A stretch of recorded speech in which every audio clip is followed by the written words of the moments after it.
করোনার পর নয়া আতঙ্ক বাতাসে অজানা বিষ এবং জিবিএস। ইতিমধ্যে অজানা বিষে মৃত 17, কোয়ারেন্টাইনে 230 এবং জিবিএস আতঙ্ক মহারাষ্ট্র জুড়ে। কি এই রোগ পৌঁছাবে কি বাংলায়? বিস্তারিত দেখুন।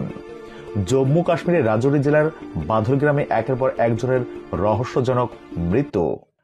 এখনো পর্যন্ত 17 জনের মৃত্যুর খবর পাওয়া গিয়েছে। 230 জন কোয়ারেন্টাইনে রাখা রয়েছে। মেডিকেল অ্যালার্ট জারি করা হয়েছে, যা জেরে সমস্ত কর্তৃপক্ষ, ডাক্তার এবং প্যারামেডিক্যালদের ছুটি বাতিল করেছে। কেন্দ্রীয় মন্ত্রী ডাক্তার জিতেন্দ্র সিং বলেছেন, আক্রান্তদের রিপোর্টে প্রাথমিক তদন্তে এসে গিয়েছে এই মৃত্যু কোনো সংক্রমণ, ভাইরাস বা ব্যাকটেরিয়ার দ্বারা নয়। এটি একটি বিষ, ক্যাডমিয়াম টক্সিন থেকে এতগুলি মানুষের মৃত্যু হয়েছে। তিনি আরও জানিয়েছেন, এই টক্সিনের প্রকৃতি নিয়ে তদন্ত চলছে, খুব তাড়াতাড়ি এটির সমাধান হবে। গত বছর ডিসেম্বরের শুরু থেকেই অজানা রোগে জর্জরিত রাজৌরির এই প্রান্তিক গ্রামটি বাধুল গ্রামে গত 1.5 মাসে রহস্যজনক রোগে 13 শিশু সহ 17 জনের মৃত্যু হয়েছে।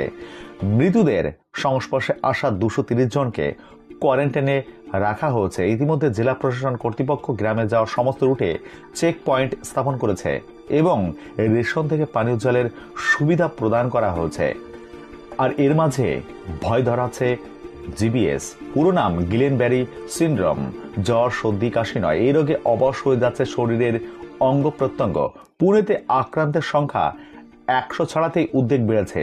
এমনকি এই রোগে আক্রান্ত হয়েছে মহারাষ্ট্রের এক ব্যক্তির মৃত্যু হয়েছে বলে সূত্রের খবর। শরীরে কোথা থেকে হাজির হয় গিলেনব্যারি?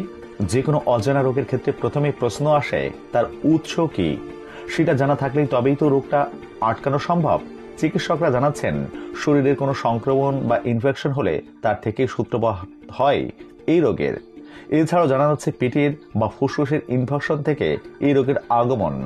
ডায়রিয়া বা ফুসফুসের ইনফেকশন হলে যে ব্যাকটেরিয়া শরীরে প্রবেশ করে, তার থেকে পরবর্তী হতে পারে গিলেনব্যারি। তথ্য বলছে 30% ক্ষেত্রেই দেখা গিয়েছে ডায়রিয়ার জীবাণু থেকেই আসে এইডস সিন্ড্রোম। এছাড়া ডেঙ্গি, জিকা ভাইরাসের আক্রান্ত হলে জিবিএস এর প্রবণতা বাড়ে। কিভাবে ছড়ায় এই রোগ? পুনে থেকে কি কলকাতাতেও ছড়িয়ে পড়তে পারে? ডাক্তারবাবুরা বলছেন, জিবিএস প্রতিরোধ করা সম্ভব নয়, তবে যেহেতু ইনফেকশন থেকে এই রোগের সূত্রপাত হয়, তাই ইনফেকশন আটকানো জরুরি। চিকিৎসকরা জানিয়েছেন, হাত ভালোভাবে ধুয়ে খেতে হবে, রান্না করার আগে খাদ্যদ্রব্য ভালোভাবে ধুতে হবে। পেটে ইনফেকশন হলে তা দ্রুত চিকিৎসকের সঙ্গে যোগাযোগ করা উচিত। তবে এই রোগ সংক্রমণ নয়, ফলে করোনার মতো এক জায়গা থেকে অন্য আরেক জায়গায় দ্রুত ছড়িয়ে পড়ার সম্ভাবনা কম। গিলেনব্যারি সিন্ড্রোমে আক্রান্ত কিনা কিভাবে বুঝবেন? ডাক্তারবাবুরা বলছেন, পায়ে, হাতে বা শরীরের অন্যান্য অংশে ব্যথা দিয়ে শুরু হয় অস্বস্তি। তারপর আস্তে আস্তে পায়ে, হাতে দুর্বলতা অনুভব করতে শুরু করেন আক্রান্ত ব্যক্তি। প্রায় 4 সপ্তাহ ধরে চলে এই সব উপসর্গের প্রকোপ। ক্রমে সেই দুর্বলতা এতটাই বেড়ে যায় যে হাঁটাও দুষ্কর হয়ে পড়ে। এছাড়া শুরুতে পিঠের ব্যথা হওয়া খুব একটা বিরল বিষয় নয়। চিকিৎসকরা জানিয়েছেন, ক্রানিয়াল নার্ভ নামে একটি নার্ভ সংক্রমিত হয়, যার ফলে মুখের পেশিগুলোতেও দুর্বলতা অনুভব করেন আক্রান্ত। রিপোর্ট বলছে 2 দিন থেকে 6 মাস পর্যন্ত এইসব উপসর্গের প্রভাব দেখা যেতে পারে। শুধুই কি ব্যথা, নাকি আরও প্রাণঘাতী উপসর্গ দেখা দিতে পারে? পা বা হাতের মাংসপেশিতে প্রভাব ফেললে ততটা গুরুতর সমস্যা হয় না, তবে বিপদ বাড়ে যখন ফুসফুসের পেশিতে প্রভাব পড়ে। ফুসফুসের পেশি দুর্বল হয়ে গেলে শ্বাস প্রশ্বাসের সমস্যা দেখা দেয়। শরীরে অক্সিজেন ও কার্বন ডাই অক্সাইডের মাত্রা ঠিকভাবে বজায় রাখা সম্ভব হয় না।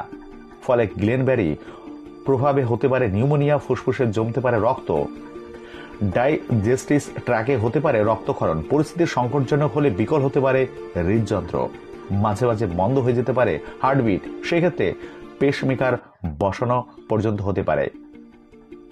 তবে কিভাবে সারবে জিবিএস? গিলেনব্যারি সিন্ড্রোমের কোনো নির্দিষ্ট চিকিৎসা নেই। সমস্যা খুব বেশি হলে রক্তের প্লাজমা বদল করে চিকিৎসা করতে হবে। এছাড়া করা যেতে পারে ইমিউনোগ্লোবিন থেরাপি। সেক্ষেত্রে শিরার মধ্য দিয়ে শরীরে প্রবেশ করানো হয় অ্যান্টিবডি। তাই সাবধানে থাকবেন, ভালো থাকবেন। ধন্যবাদ।